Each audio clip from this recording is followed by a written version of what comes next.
श्रीराजी महाराज विधान के धनी सच्चिदानंद स्वरूप आप श्री प्राणनाथ जी हमें अर्श की पहचान कराते हुए बता रहे हैं, रूहों को कुदरत दिखाई हक ने। कौन सी कुदरत?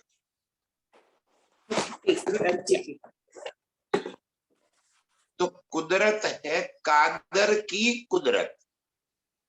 कादर कौन? तो अक्षर ब्रह्म। तो अक्षर ब्रह्म की बनाई हुई माया, इसे कहते हैं कुदरत। रूहों को कुदरत दिखाई हक ने। आप मेरे प्रियतम प्राणनाथ ने हम रूहों को इस खेल को बहुत अच्छी तरह से दिखाया। दिखाया माने क्या? दिखाया भी सही और पहचान भी कराई। देखना मतलब क्या? आंखों से सिर्फ देखना, वो देखना नहीं। देखना मतलब उसकी बारीकी से पहचान कराई कि वो माया है क्या। अनुभव भी करवाया और अनुभव के साथ साथ उस माया की वास्तविक पहचान भी करा दी। इस तरह कहते हैं, रूहों को कुदरत दिखाई हक ने।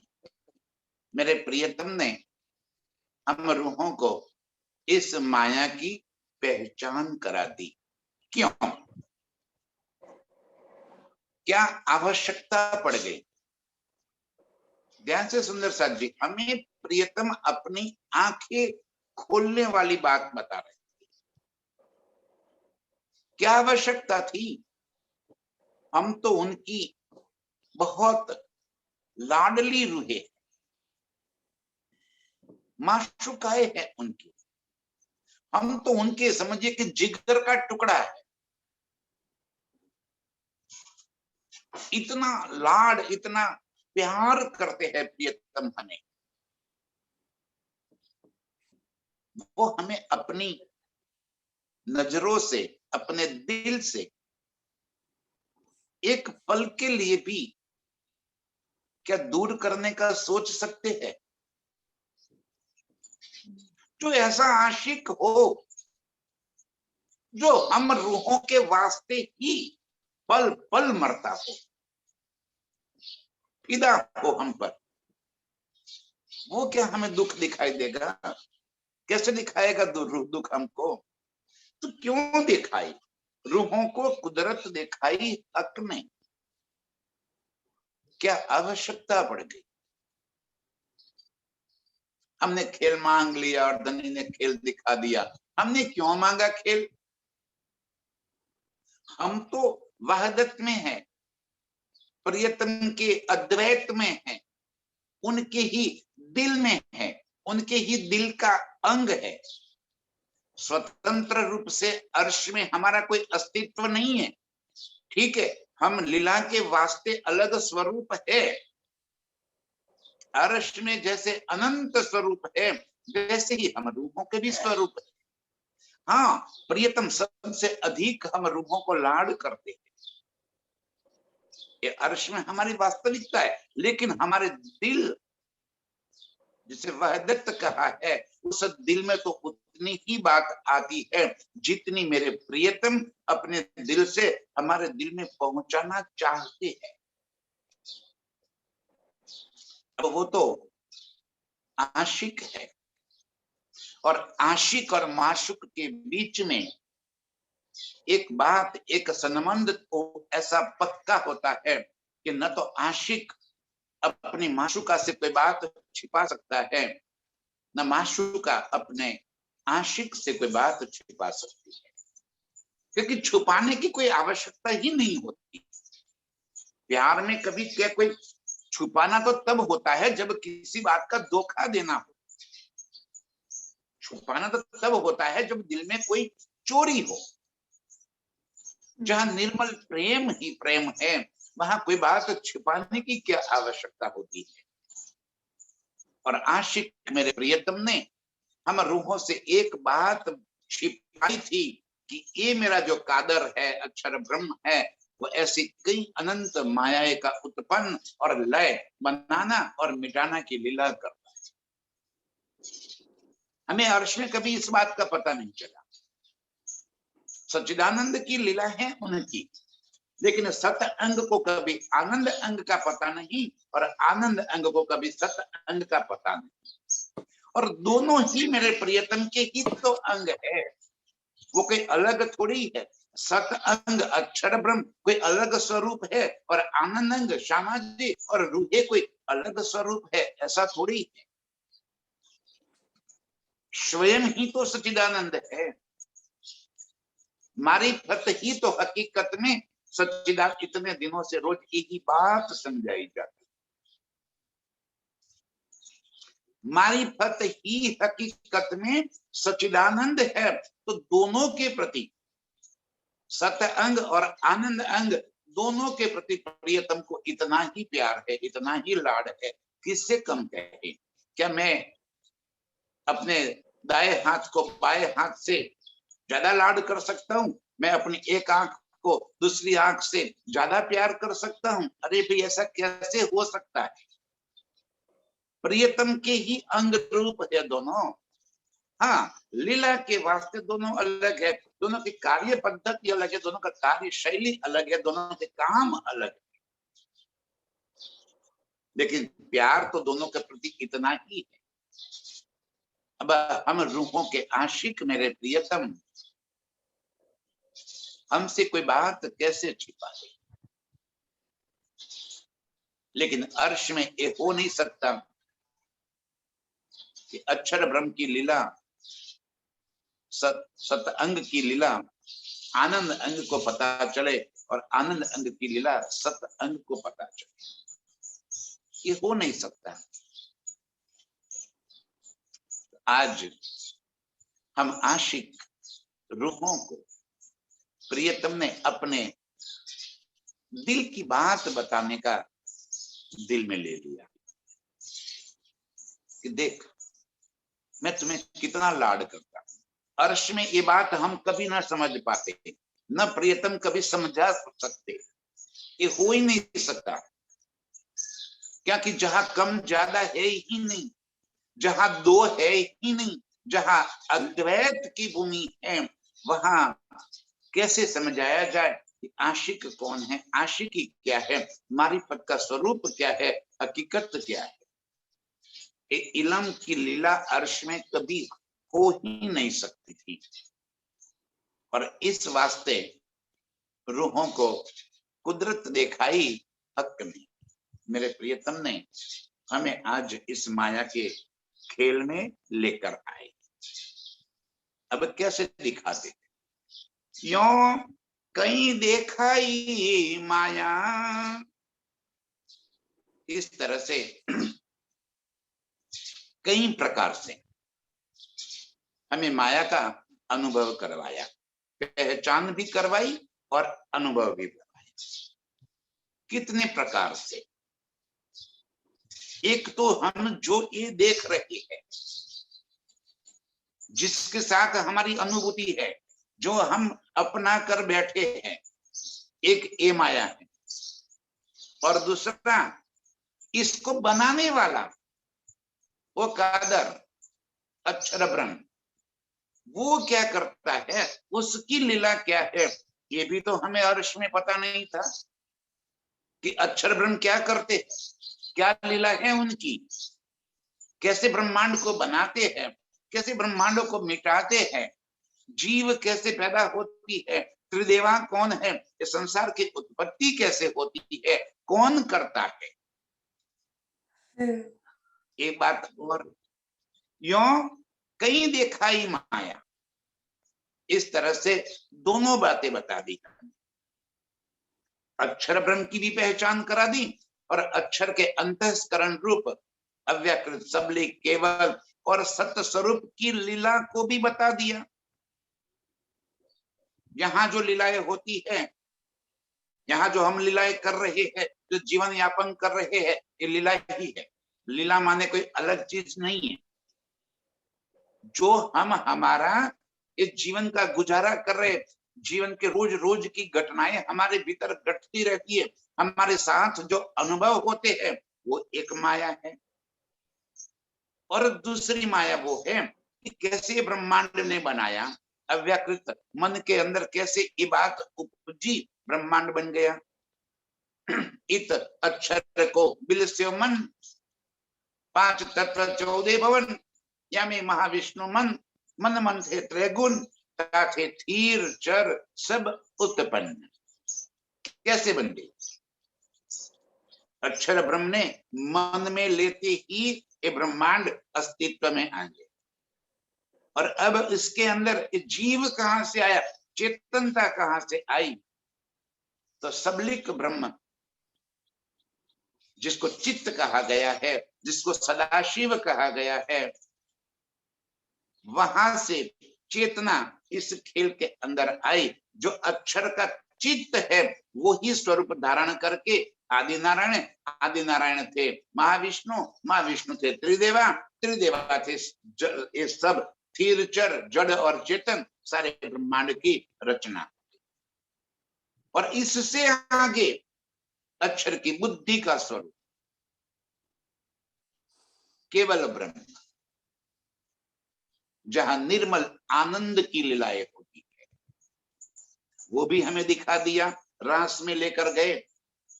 और वहां अक्षर की बुद्धि में, केवल ब्रह्म में निर्मल आनंद, निर्मल चैतन्य की वो बातें भी हमें बता दी। यूं कहीं देखाई माया और कई विध कराई पहचान, कई तरह से पहचान करा दी। एक बात ये हो गई। अब दूसरी बात, इस खेल में हम रूहों को लेकर आए, तो पहले ब्रज में लेकर आए। ब्रज के अंदर हमारे साथ बहुत प्यार भरी लीलाएं हुई, और उस प्रेम में हम ऐसे अलमस्त हो गए कि हमें और कोई सुध रहती ही नहीं थी। याद करो ब्रज की उन लीलाओं को। दुनिया क्या जाने कि ब्रज की लीला क्या थी। उनको तो कृष्ण और गोपियों की उन लीलाओं के बारे में पता चलता। गोपियों के संग कृष्ण ने लीला की थी, और हमें पता है कि वो लीला हमारे साथ हमारे प्रियतम ने की थी। गोपियां कोई और थोड़ी है, हम ही तो है। और वो प्रेम क्या था? प्रेम की भाषा को गलत मत समझो। वो कोई स्त्री और पुरुष के बीच का संबंध नहीं था। प्रेम की भाषा ही कुछ अलग है। उसका स्त्री और पुरुष से कोई संबंध नहीं है। प्रेम तो भीतर आत्मा से है, उसका संबंध आत्मा से होता है। एक ज्ञान का दिया जल जाता है और चारों तरफ सिर्फ प्रेम ही प्रेम नजर आ जाता है, चारों तरफ प्रेम ही दिखाई देने लग जाता है। उसका संबंध कोई स्त्री और पुरुष से कभी नहीं होता है। ब्रज की लीला हमारी ऐसी थी, हम सिर्फ प्रेम में मस्त थे, और वो भी आत्मिक प्रेम, देहिक प्रेम नहीं। सोचिए जरा, जब मेरे प्रियतम जिस तन के अंदर लीला कर रहे थे, वो तन जब 1 साल का था, छोटा बच्चा, और हम तो उस समय पुख्त थे, 17-18 साल के थे, और हम उस 1 साल के बच्चे को कोख में लेकर मधुवन में चले जाते थे। रात भर उसके साथ प्रेममयी लीला करते थे। 1 साल के बच्चे के साथ 18 साल की 17 साल की लड़की वो कौन सा प्यार करेगी और कैसे प्यार करेगी और कौन सा प्यार करेगी? वो शुद्ध बुद्ध ही नहीं थी।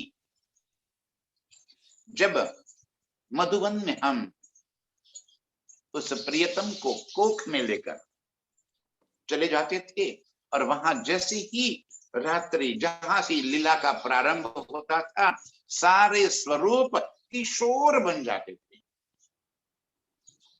और हमारे साथ वो आनंदमयी, वो प्रेममयी लीला शुरू होती थी। इस बात की गवाही वो कुमारिका सखियां हैं, जिन्होंने इस अनंत प्रेममयी लीला को देखा। और ऐसा 11 साल तक चलता, 11 साल तक उस बच्चे को लेकर हम मधुबन में चले जावे और रात भर उसके संग प्रेममयी लीला में मस्त हो जावे। कभी कोई बात कमी ही नहीं हुई, न कभी के दिल में कोई शंका हुई, न परिवारजनों ने रोका, न किसी और ने टोका। इतने प्रेम में हम मस्त थे, सिर्फ प्रेम। न तो प्रियतम की पहचान थी, न घर की पहचान थी। हम किसके साथ ये प्यार कर रहे, मोहब्बत कर रहे, लीला कर रहे, ये पता नहीं था। और हम कौन हैं ये भी पता नहीं था, सिर्फ निर्मल प्रेम। और उस प्रेम का आनंद दिखा दिया हमें। अर्श में जो प्रियतम के संग प्रेम है, उस प्रेम की झांकी यहाँ पे माया में आकर करवा दी। यों कहीं देखाई माया और कहीं विध कराई पहचान। अब प्रियतम ने दिल में ले लिया कि ठीक है, चलो कुछ माया भी दिखा देवे। और जैसे ही माया दिखाना शुरू कर दिया और हमने कह दिया कि हे कान्हा, कल से बांसुरी मत बजा, तेरा और मेरा कोई संबंध नहीं। अब माया आ गई, देख लो। अरे कल तक जिसे हम अपने जिगर का टुकड़ा मानते थे, जिसे लाड प्यार करते थे, जिसके लिए मरते थे, जिसकी एक झलक पाने के लिए हम घंटों इंतजार करते थे, आज एक पल में वो पराया हो गया, परपुरुष हो गया, कामी हो गया। जितनी हो सके इतनी गालियां हमने उसको दे दी। ये है माया का प्रभाव। यों कहीं देखाई माया, एक पल में कहां प्रेम चला गया पता ही नहीं चला। और एक पल में जो कल तक हमारा प्रेमी था, आज हमारा दुश्मन। बात करना क्या, उसका मुख देखना तक हमने बंद कर दिया। नहीं बात करनी है तुझसे, ठीक है। ये तो दिखाना चाहते थे प्रीतम, 52 दिन तक ये विरह की लीला दिखा दी, ये जुदाई का सम दिखा दिया। और जब देख लिया प्रीतम ने कि भाई अब तो ये होश में नहीं आने वाली, अभी 52 दिन क्या, 52 साल नहीं, 52,000 साल हो जाएंगे ना, ये होश में नहीं आएंगे। अब तब जाके धनी ने इस खेल को समापन करके हम रूपों को योग माया के ब्रह्मांड में अक्षर के उन निर्मल चैतन्य केवल के अंदर लेकर चले और वहां जाके रास की लीला, उस निर्मल चैतन्य का अनुभव करवाया। वहां जाके हम फिर भूल गए, धनी की तो पहचान हुई, घर को भूल गए कि हम कौन है, कहां से है, कहां जाना है। उसी को ही घर मानकर हम बिल्कुल बेसुध होकर रास में लीला में डूब गए। यों कई विध देखाई माया और कई विध कराई पहचान। हम तो बिल्कुल बेसुध थे। यो दोनों खेले नरनार, दोनों अक्षर ब्रह्म और हम दोनों बिल्कुल बेसुध होकर जानते नहीं है कि हम किन के संग ये लीला कर रहे। तब जोश लिया कछुक खेच, तब आत्म चौक भई अक्षर, कौन बन कौन हम कौन सखिया, अरे कहाँ पे पहुंच गए। हम भी चौक गए, अक्षर ब्रह्म भी चौक गए, और वहां पे फिर उस लीला का समापन हो गया। अब दिल में विरह विरह अग्नि की तड़प जग उठी कि अरे मेरे प्रियतम हमें छोड़कर कहाँ चले गए। इस तरह विरह और प्रेम विलास दोनों की लीला दिखा दी। फिर आए भजनानंद स्वरूप लेकर और अनंत स्वरूप धारण करके एक एक रूह को अपने दिल की तसल्ली कराई, दिल को ठंडक पहुंचाई, एक एक रूह के संग लीला करते करते सभी को तृप्त कर दिया। भजनानंद स्वरूप वो है जो अर्श में मेरे प्राण प्रीतम स्वयं का जो स्वरूप है, वो ही स्वरूप अक्षर ब्रह्म की योग माया में आए, उसी को भजनानंद स्वरूप कहा। और उसने क्योंकि हम सभी के अंदर विरहाग्नि इतनी प्रज्वलित हुई थी, हमारे अंदर विरहाग्नि इतनी प्रज्वलित हुई थी कि हम एक पल के लिए भी अपने प्रीतम के बिना नहीं रह पाते थे। तो क्या करते, उन्होंने अनंत स्वरूप धारण करके हम एक एक रूह की चाहत पूरी कर दी, हम सभी की चाहते पूरी कर दी। विरह और विलास, पहले विरह की लीला दिखाई और फिर विलास करके हम सभी को तृपित कर दिया, और तब जाके घर लेकर गए। अब भी चाहत समापन नहीं पूरी नहीं हुई थी, फिर खेल मांग लिया और अब एक तीसरा ब्रह्मांड जागने का ये दिखा दिया। यहाँ पे हमको तीनों चीजें दिखा दी, प्रेम भी दिखाया, प्रेम भी दिखाया और वहां पे विरह का भी बात बता दी, और यहाँ पे हमें घर की भी पहचान करा दी, अपनी पहचान कराई, अपने प्रियतम की पहचान कराई और अपने घर की पहचान कराई। तीनों चीजों की पहचान यहाँ पे कराई। यों कई विध दिखाई माया और कई विध कराई पहचान। इस तरह से अभी भी हमें प्रियतम इस माया की पहचान करा, यों कई विध दिखाई माया, पल पल हमें इस संसार की अनुभूति करवा रहे हैं, इस संसार की नश्वरता का अनुभव करवा रहे हैं। यहाँ जन्म और मृत्यु ये निश्चित है, उसकी एक एक एक एक बात करके हमें पहचान करवा रहे हैं। अभी भी हमने माया को पूर्ण रूप से नहीं जाना, अभी भी हमने संसार को पूर्ण रूप से नहीं जाना, इस वास्ते कई तरह से वो पहचान करा रहे हैं। इतना ही नहीं, इनके संग संग यहाँ पे हमें अर्श के अपने निज स्वरूप की भी पहचान कराते हैं। यों इस तरह से कई विध दिखाई माया, कई प्रकार से हमें माया की पहचान कराई और कई विध कराई पहचान, एक एक बारीकी से बारीक बातें करके हमें संसार की कुदरत की पहचान करा रहे हैं। कई विध बदली मजले, कई पुराए शाख निशान। कई विध बदली मजले, कई प्रकार से। ब्रज के अंदर मजल और थी, रास की मजल और थी, और जागने के ब्रह्मांड की आज की मजल कुछ और है। अच्छा, जागने के ब्रह्मांड में भी हमारी कई मजले बदली, समझदारी की मजले। दिन प्रतिदिन हमारे भीतर समझदारी का एक दिया जलता जाता है और हमें इसका एहसास अलग अलग तरीके से इस संसार का एहसास होता है।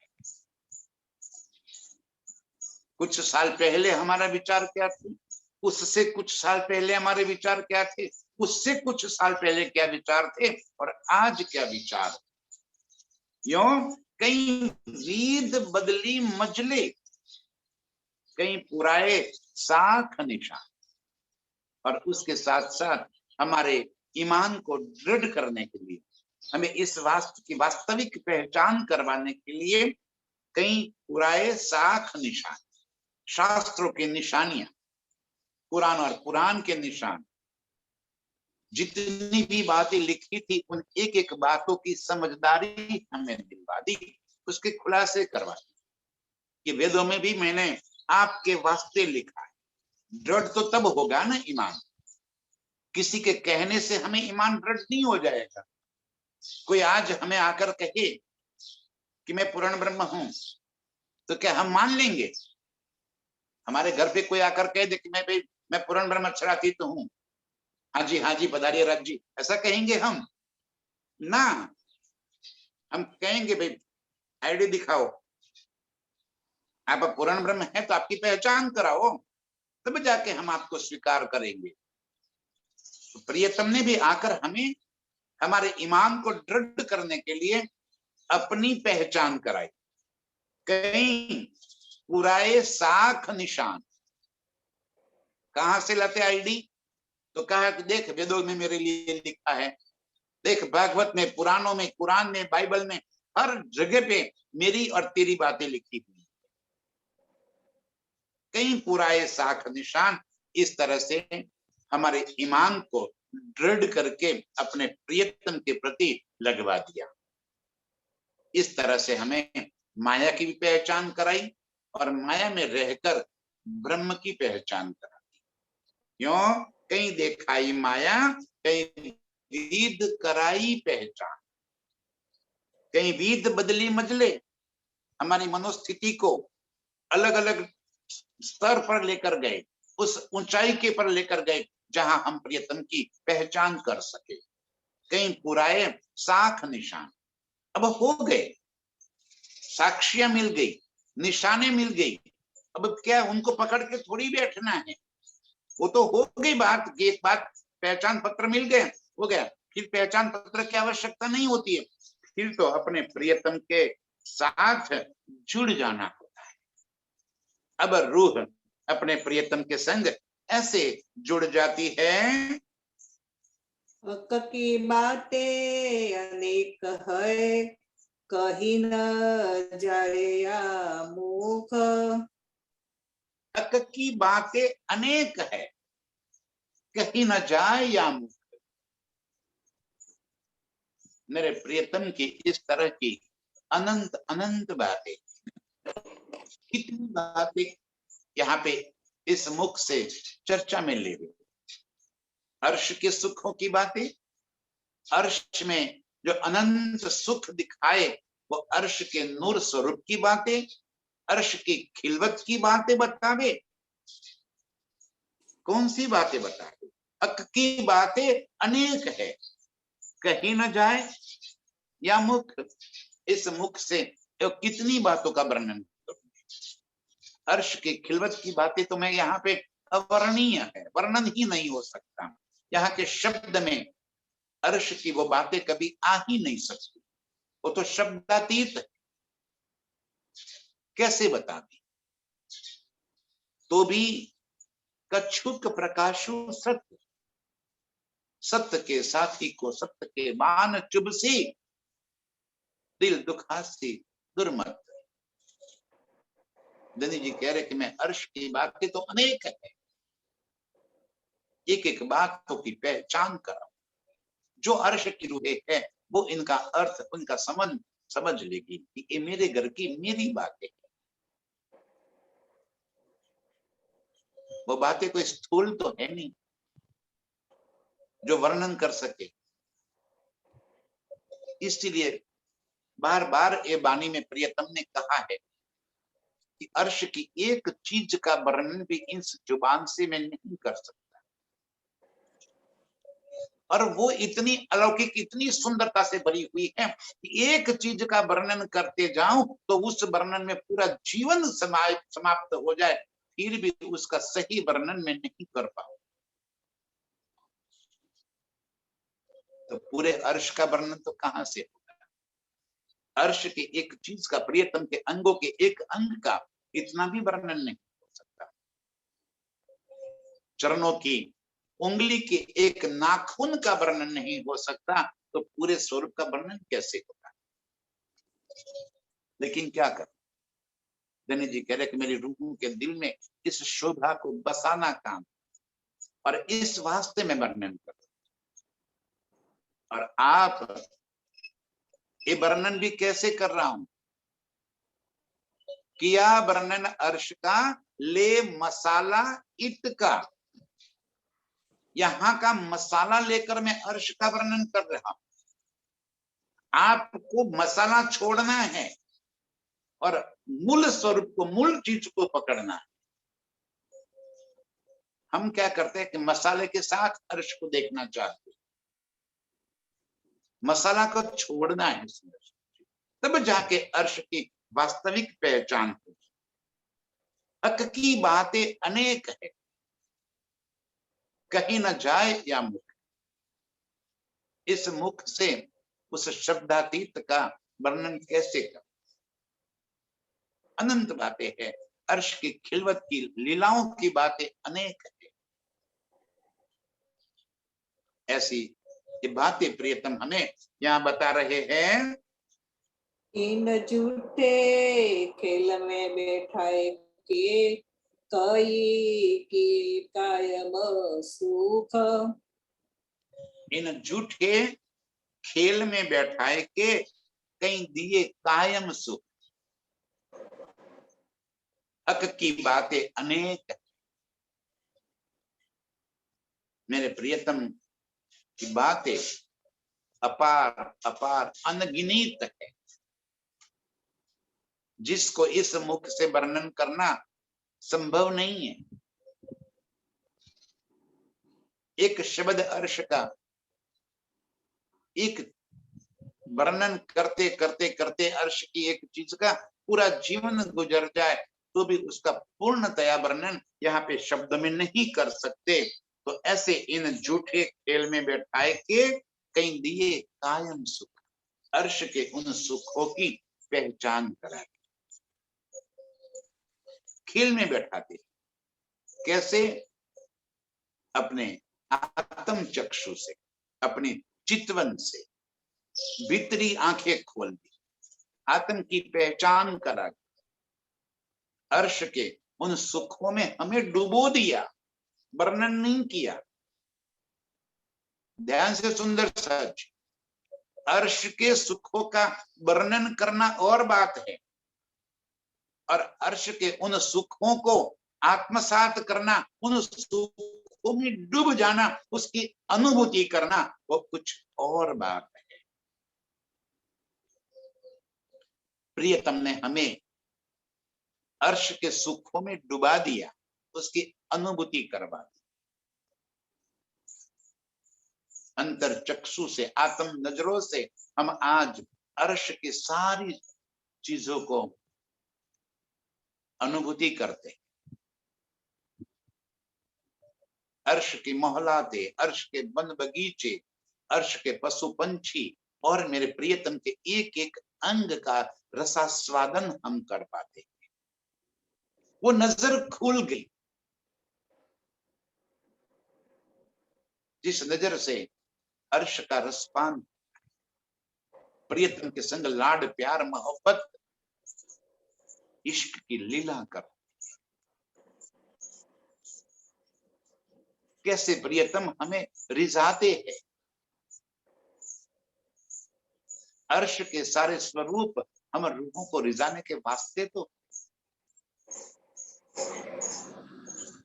हम इस संसार जैसा है वैसी चीजें अर्श को मान रहे हैं। ध्यान से वर्णन किया है प्रीतम ने, तो करे क्या, कैसे समझावे कि अर्श कैसा है। अर्श के नूर का यहाँ पे कोई शब्द नहीं है कि जो नूर का वर्णन कर सके, नूर को समझा सके कि नूर कैसा है, नूर क्या है। लाख कोशिशों के बावजूद भी हम यहाँ पे नूर को नहीं समझ सकते। क्योंकि नूर को समझाने के लिए कोई शब्द ही नहीं है यहाँ पे। तो क्या करें?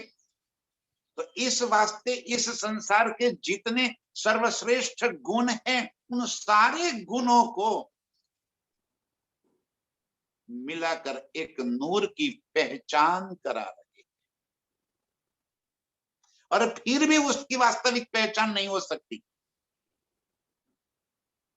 जैसे यदि किसी ने सूरज को देखा ही नहीं है और उसके सामने सूरज के प्रकाश की पहचान करानी है, अब लाख कोशिशों के बावजूद भी कोई नहीं करा सकता। 1,00,000 दिए, 1,00,00,000 दिए, एक साथ जला दिए जाए और फिर उसका जितना प्रकाश है, क्या इतना प्रकाश है सूरज का? कितनी गर्मी सूरज में है, कैसे समझा? कितनी दूरी है यहां से, कैसे समझा? कितना बड़ा है, कैसे समझा?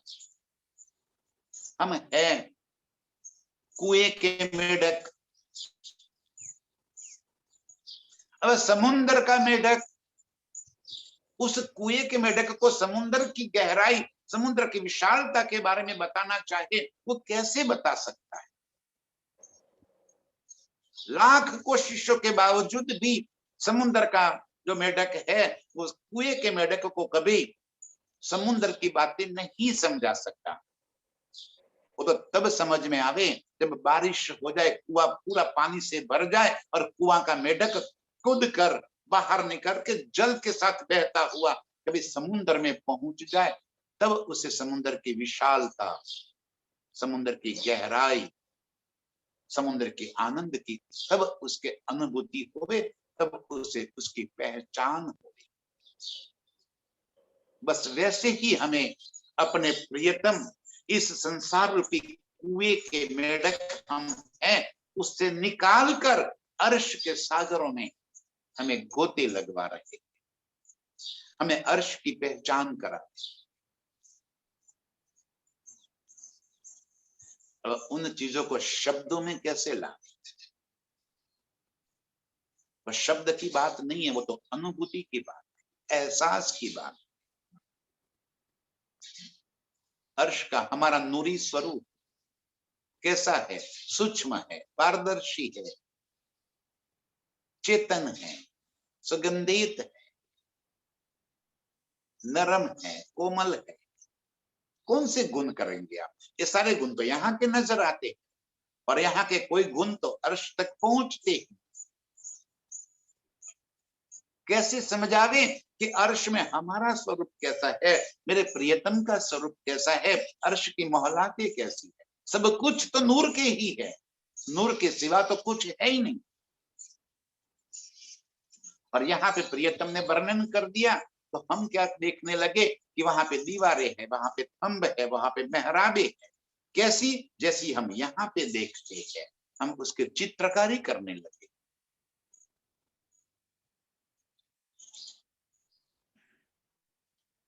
कैसे बताया जाए?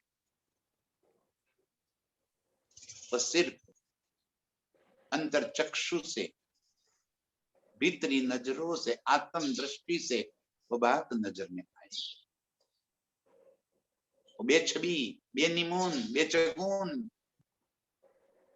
वो कहां से आप यहाँ पे वर्णन कर सकते? बेछबी, बेनिमून, इसका निमूना तो यहाँ पे कोई है ही नहीं। हम कहाँ का निमूना लेंगे? यहाँ का। हमें यहाँ की मेहराबे नजर आएगी, हमें यहाँ के थंब नजर आएंगे, यहाँ के दीवारें नजर आएगी। वो तो बेनिमून है, बेछबी है, वो चेतन है। कभी सोचा आपने कि बड़ी बड़ी मोहलाते झुक कर आपके कदमों में सेजदा करती है? इतनी बड़ी बड़ी महलाते, इमारतें झुक कर कैसे सेजदा करती होगी? बड़े बड़े पेड़ झुक कर सेजदा करते, कैसे करते? हवा के संग संग आप आसमान में उड़ सकती है, जैसे यहाँ पे एक आग का तूल उड़ जाता है। पशु पंछी आसमान में उड़ते, मन की गति से दौड़ते, हर चीज चित्त चाहा होता है और हर चीज किशोर है।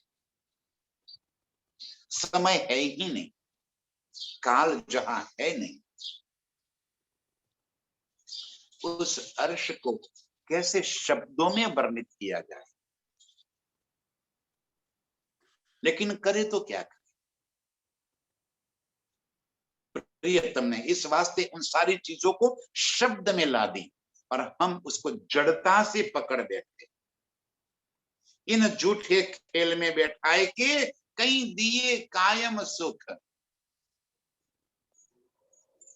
ऐसे मेरे प्रियतम ने हम रूहों को इस झूठे खेल में बैठाकर अर्श की पहचान कराई, हमारी नजर को अर्श में जोड़ दिया, हमारे दिल के भीतर उस अर्श के वास्तविक सुखों की लज्जत डाल दी। बिना चितवन से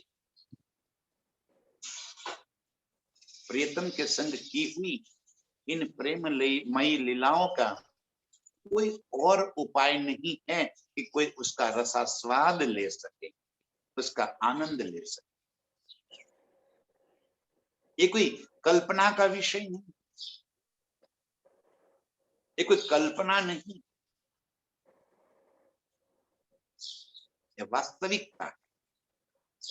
और उस नूरमयी स्वरूप में नूरमयी लीलाओं का, नूरमयी आनंद की अनुभूति हम रूहें जो रोज रोज लेती है, इस खेल में बैठाकर हमें अर्श की पहचान करा दी, अर्श के सुखों की लज्जत दे दी। इन झूठे खेल में बैठाए के कई दिए कायम सुख, यहाँ बैठे बैठे हमें अर्श के सुखों की, आनंद की अनुभूति मेरे प्रियतम ने करवा दी। मैं पहले कहनी कही किया काम दुनि का सब।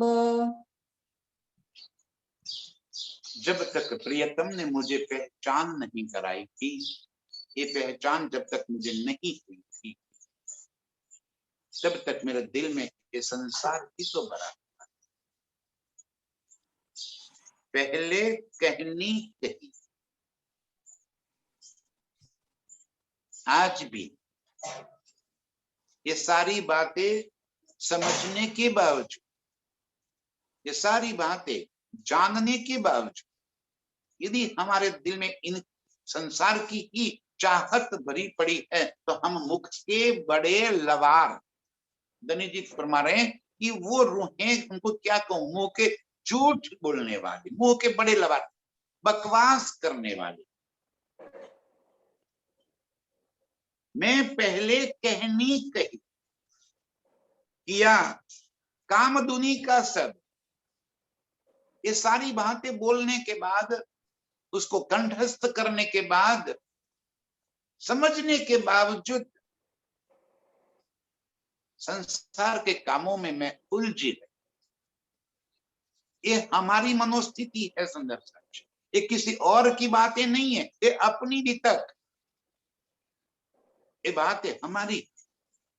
इंद्रावती कह रही है अपने सर लेकर, हर बात वो अपने सर लेकर कहती है, लेकिन ये बातें सिर्फ इंद्रावती की नहीं है, ये हमारी बातें है, हमारी तुम्हारी बातें हैं इनमें, ये और किसी की बात थोड़ी है। अब हम इन ही बातों को सिर्फ शब्दों में लेकर शब्द से ही उलझे रहे, कहनी में ही रह गए, और दिन भर तो फिर यहाँ 1 घंटे बैठे हैं और बातें बोल लिए, सुन लिए, समझ लिए, ये सब काम करते रहे, फिर दिन भर हमारा चित्त संसार के और ही रहता है। संसार का बोझ लेकर हम घूम रहे। ये कोई भक्ति मार्ग नहीं है कि पल भर के लिए गए, दिया जला दिया, माला कर दी और हो गया छुट्टी। न, ये तो इश्क का मार्ग है, प्रेम का मार्ग है, और प्रेम का दिया बुझता थोड़ी है, वो तो भीतर प्रज्वलित रहता है, वो तो 24 घंटे प्रेम में मशगूल रहते, वो तो दीवाना मस्ताना हो जाए, बहुत होशियार है। दुनिया की सारी दुनिया की चालाकियां हमारे भीतर भरी पड़ी है।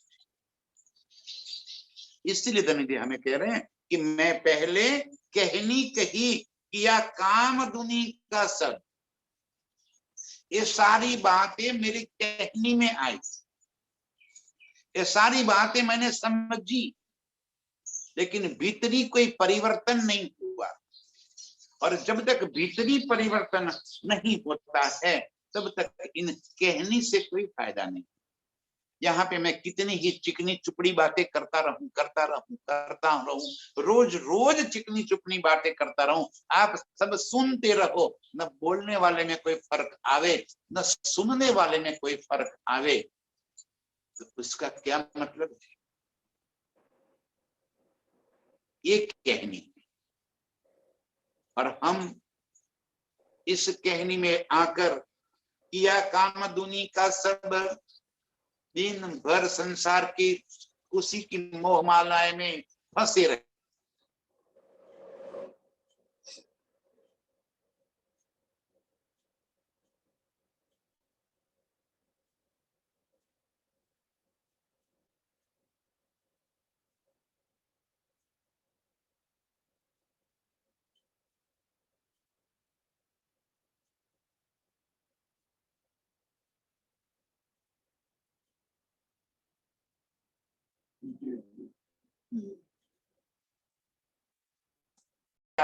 काम दुनी का सब,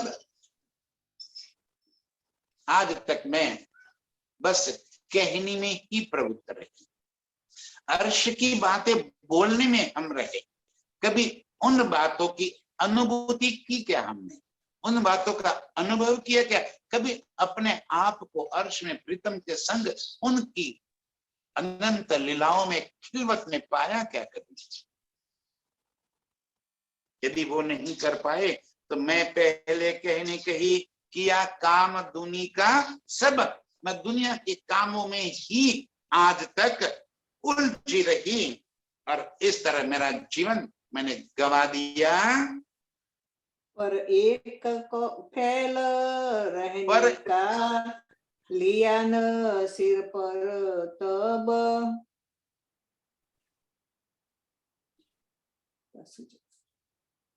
पर एक फैल रहने का लिया ना सिर पर तब, कब की बात है और किसकी बात है?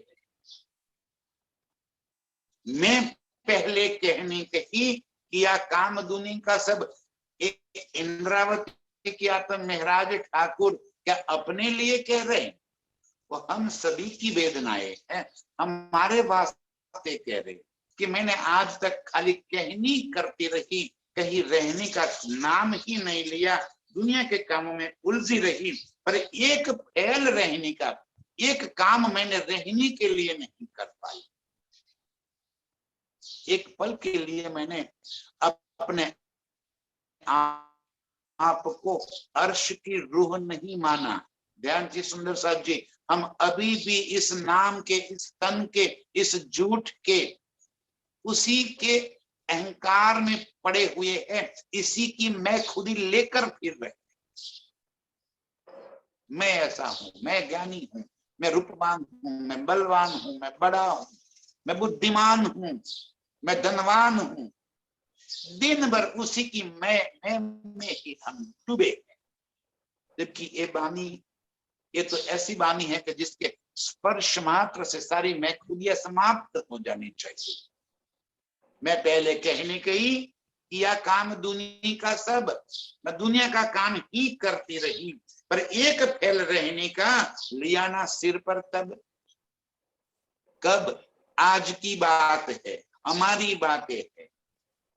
एक फैल रहने का, एक काम रहने का, जहां मैंने मेरी मैं खुदी को छोड़ दिया, मेरी भीतरी निर्मलता को प्रकट किया,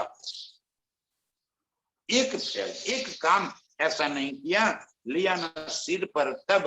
आज तक उन बातों को अपने सर पर लेकर मैं अपने आप को प्रियतम के संग जुड़ा नहीं, डूब गए थे। वो करना था, वो नहीं कर पाए, कहनी में उलझी रही। कहनी से रहनी में जो परिवर्तित होना चाहिए, जो शब्द मुख से बोल रही हूं उस शब्द को जीवन में बन जाना चाहिए, वो मैं नहीं कर पाई। मैं खुद ही निकालने की बातें करना और है, और मैं खुद ही निकाल कर निर्मलता में बस जाना, निर्मलता धारण कर लेना एक और बात है। वो तो वक्त आने पर ही पता चल जाता, वो कहने से क्या होता। भीतर झांको, अपने आप को देखो। ये मेरी बातें है, ये आपकी बातें, ये सुनने वाले बोलने वाले सभी की बातें। क्या हम कभी जो कहनी कह रहे हैं उसी बात को रहनी में, उसी बात को जीवन में क्या हमने अप्लाई किया? हम वैसे ही चल पड़े क्या? लिया न सिर पर तब हमने उसको सिर पर लेकर के काम नहीं किया, हम कहनी में रहे। और सुंदर साहब जी, एक कहनी से रहनी में और रहनी से जागनी में एक परिवर्तन होना ही चाहिए। मेरे प्रियतम हमें यही बात समझाते हैं कि मेरी रूहें पल पल कहनी में न उलझे रहे, कहनी से रहनी में आ जाए और रहनी से जागृति में आ जाए, इस स्थिति हमारी बन जाए। बस ऐसे ही इस स्थिति की और आगे बढ़ने वाली हर्ष की सभी रूहों के चरणों में कोटि कोटि प्रणाम। प्रणाम सुंदर। मैं पहले कहनी कही, मैं पहले कहनी कही, किया काम दुनि का सब, किया काम दुनि का सब, पर एक फैल रहनी का, पर एक फैल रहने का, लिया न सिर पर तब, लिया न पर तब, लिया न सिर पर तब। बोलो श्री राम प्यारी।